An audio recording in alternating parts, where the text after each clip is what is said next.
አንድ ሰውዬ ሚስት አለው።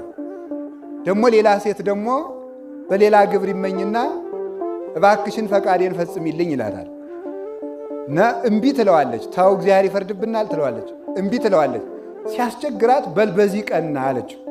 በዚህ ቀን አለችና 12 ማሰሮ ምስር ቀቅላ ቆየችው። 12 እንስራ ማለት ነው። 12 ማሰሮ ቀቅላ ቆየችው።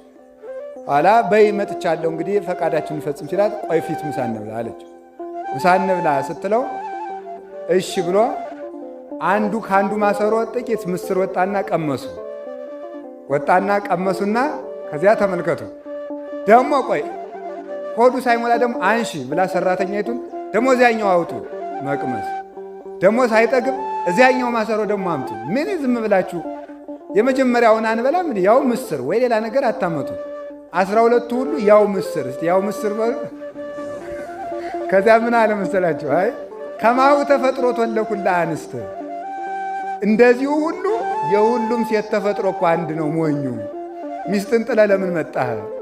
እዚያም ያለው ምስር እዚህም ያለው ምስር ነው። ስለዚህ ሁላችንም ሴቶች ነን፣ ለምን ክብርን ትጥላለህ ብላ እንዲህ አድርጋ አስረድታ ለንስሐ አብቅተዋለች ማለት። ስለዚህ ዘማዊ ሲባል ሴት ብቻ ወንድ ብቻ አድርጋችሁ አትፍረዱ።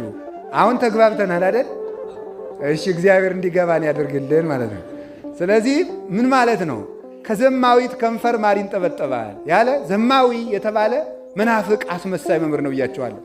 ማር ይንጠበጠባል ማለት ምን ማለት ነው? ማር ይንጠበጠባል ማለት የሚጣፍጥ ስብከት አለው አንደበቱ ላይ ማለት ነው። አንደበቱ ላይ የሚጣፍጥ ነገር ይናገራል። እግዚአብሔር አምላካችን ጭንቀታችሁን ያስወግድላችሁ፣ እንዲህ አድርግላችሁ፣ የተቆረጠውን ይቀጥላላችሁ፣ የጎደለ ይሙላላችሁ፣ እግዚአብሔር ቸር ነው፣ አትጨናነቁ ሲባል ኧረ መምህር ገሌ ነው እንጂ እንዲሁ አያካብዱም ይላል ወጣቱ። አያካብዱም፣ አያጋንኑም። እነዚህ ማት አውራዎች አሉ። ሌሎቹ ዝም ብለው ልጠፉ ነው እግዚአብሔር ይፈርድባችኋል የሚሉ እኔ የሚመቹኝ እገሌ ናቸው ይላል ሰው ማለት ነው። ሞኝ አይደለ?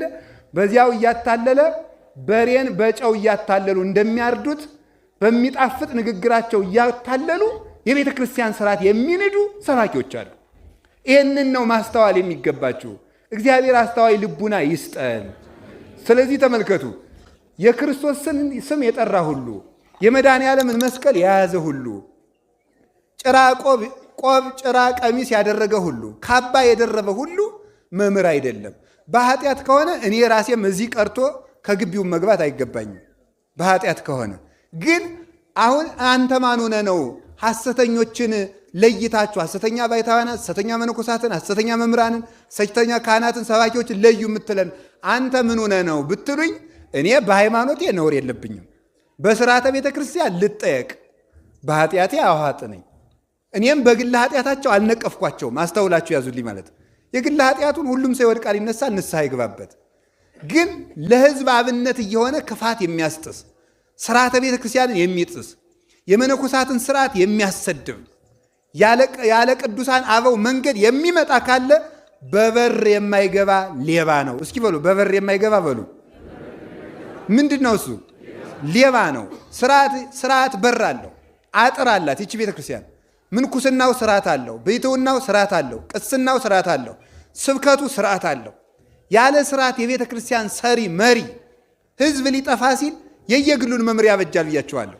ሁሉም አዛዥ የሚሆንበት ቤተ ክርስቲያን አይሆንም በእውነቱ ማለት ነው።